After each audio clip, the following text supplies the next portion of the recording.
Hello! Welcome to another Mamemeister 10-minute mashup.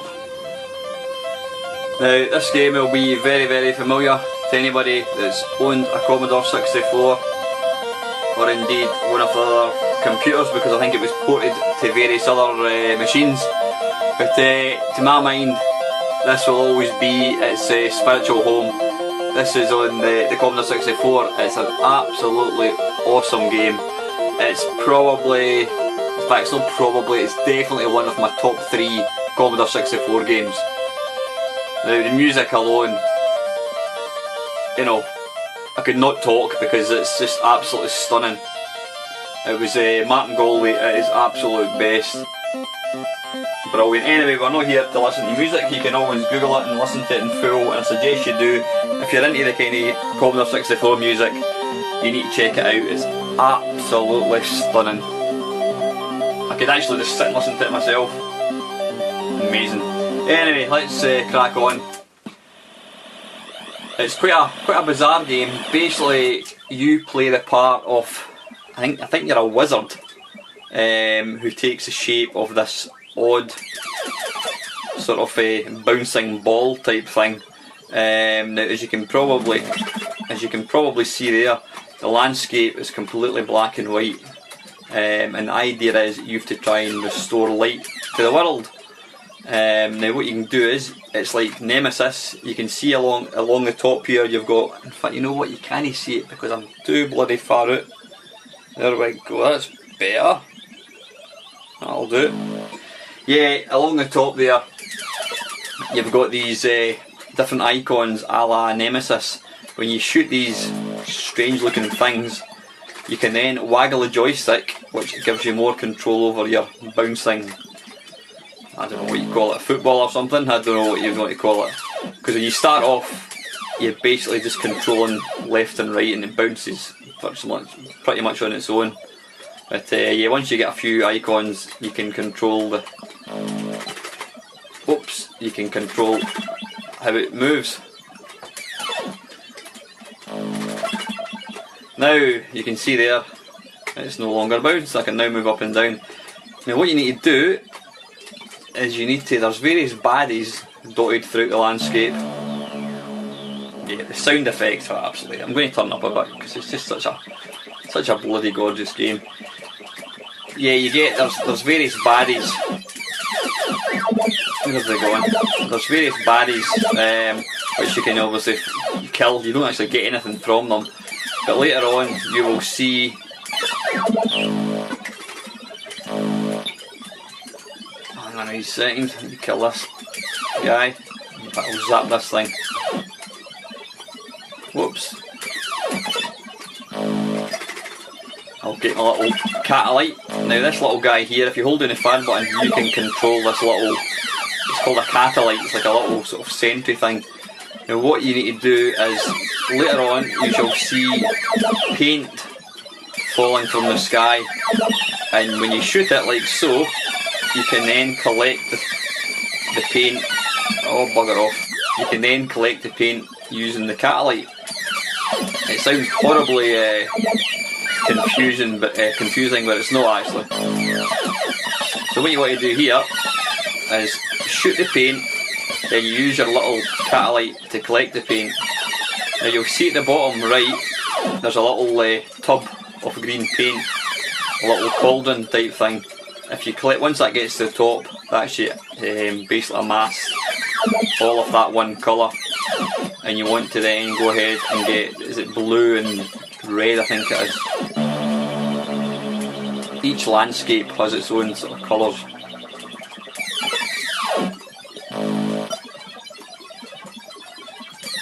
But the baddies will just appear completely randomly. It's a totally bizarre game, but you know what, it's sensible software at their very best. I mean, it's even the looks at it, fantastic. Your little catalyte thing does eventually, you can use him to kind of shoot. You can see there, he does fire bullets, but as you can tell, when he gets hit, he kind of cries out and he will eventually die, so you need to kind of protect him.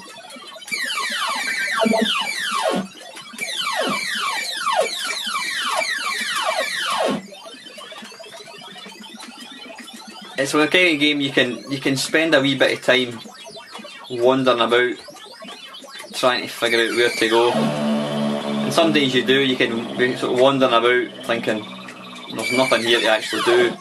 But just keep alternate between. There you go, two-way fire, that's what you're after.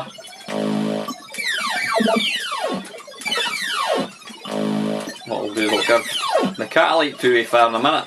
If I can collect this, and I can't seem to collect this one.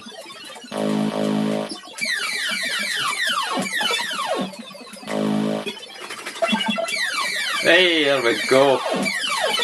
Six-way fire, or was it eight-way fire? Six. Whoa, almost killed her. I think I've probably got all that I need. What I now need to do is start looking for some paint. Now here we go. You can see there the blue paint pot is filling up nicely.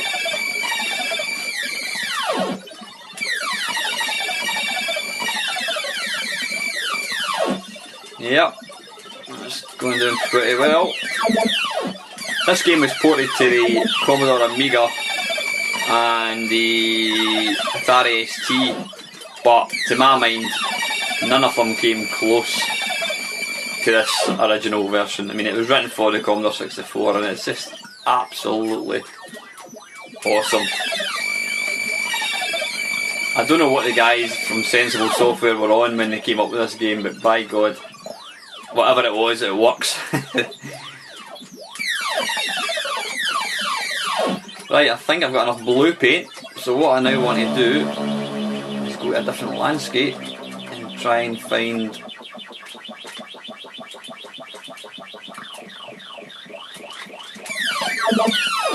find a different colour.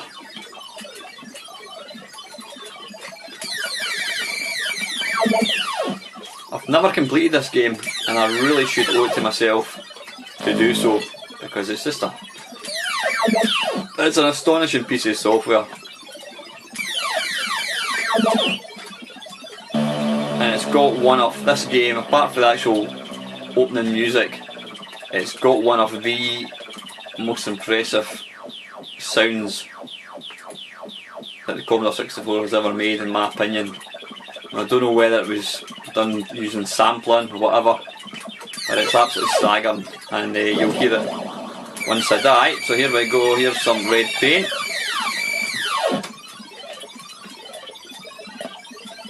Come on, oops, there we go.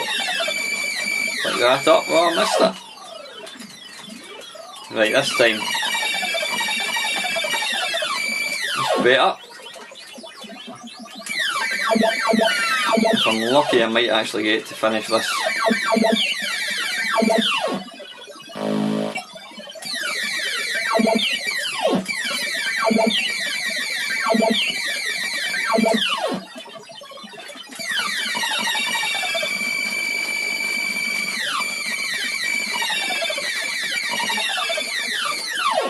I've almost got enough red paint, as you can see there. I think I probably have. Purple. Oh, the wee Catalyte's going to die. Don't die, son. Now he's kind of going off in one. Oh, there we go. Colour completed. Oops. Ah, bollocks.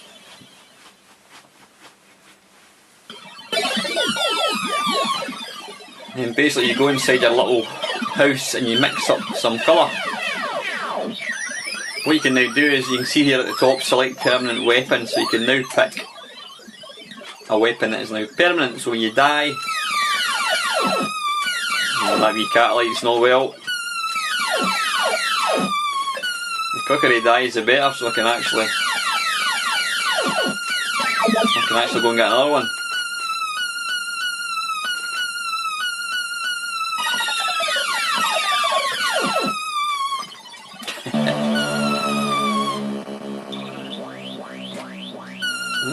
Let's try this way. But because I've not got all three colours yet, I can't actually restore the land to the proper colour. So what I want to do is go and look for some more red. Oh, you be quiet, son. I don't have any control over him now, unfortunately. So what might be better is he actually gets killed and then I can get another one. What does that do? Right, you're getting annoying.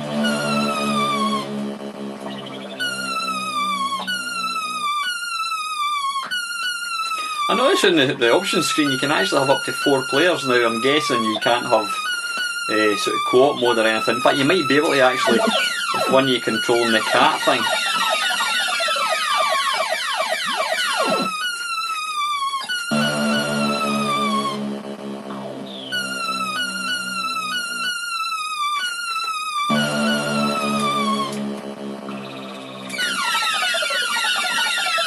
Yeah, I've got absolutely no control over the cat at the moment. Come on, die. Ah! Bollocks. Anyway, listen. I'm going to... This is actually over 10 minutes, so I'm actually going to end the game now. You can see there, I've lost all my weapons, but I can now control it left and right since it's a permanent weapon. So I'm going to die and let you hear the little bit of music, which is just fantastic. I think you get 3 lives, so let's just get killed. This time.